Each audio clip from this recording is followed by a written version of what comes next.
This is my audience of three.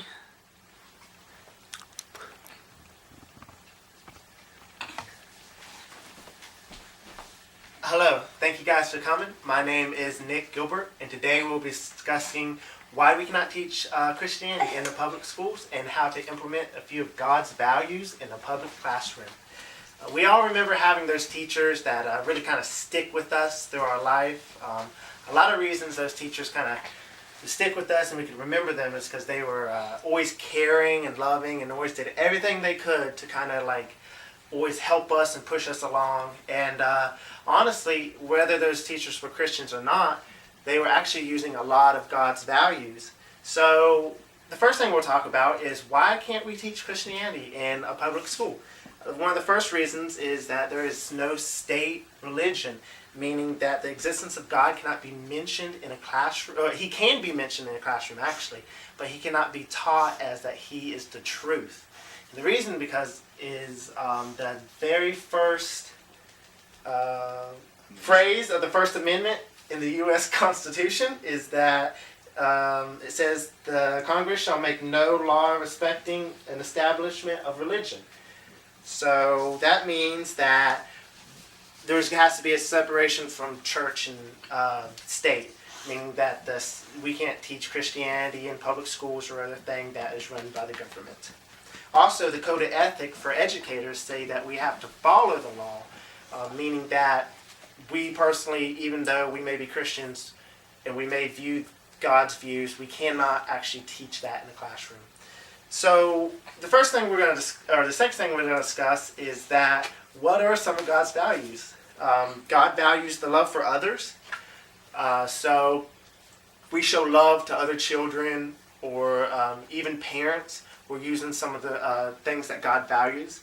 God values personal property rights. So when we tell students, not to be taking other people's things or stuff like that, that also means that we're using things and we're teaching God's values to the students. God values self-control, so also dealing with students that have tempers and showing students certain things, how not to react and how to react, is also teaching some of God's values. Something else is God values honesty.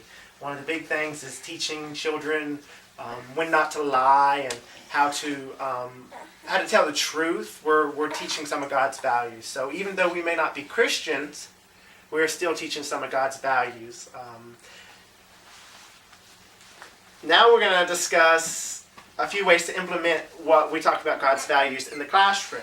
Implementing values, one of the easiest ways is just talking to your students, just getting down on their level and just explaining some of those values I talked about, like talking to them about honesty or self-control. That's a really good way to implement it in the classroom because being one-on-one level is actually really effective when you're talking to especially younger students.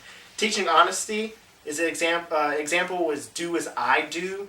So if you're teaching honesty and you're very honest to your students and you give them no reason to doubt you, it's a good way. We're leading by example.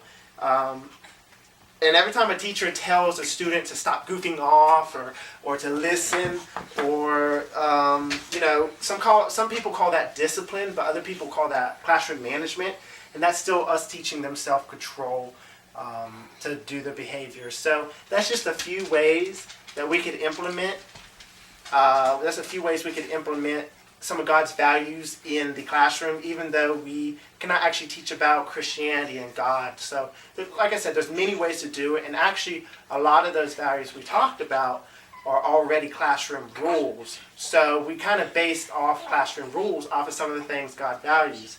And a lot of people don't know that, but that's actually true. So that's really, really awesome way to do it, is to implement it. And I want to thank you guys for coming.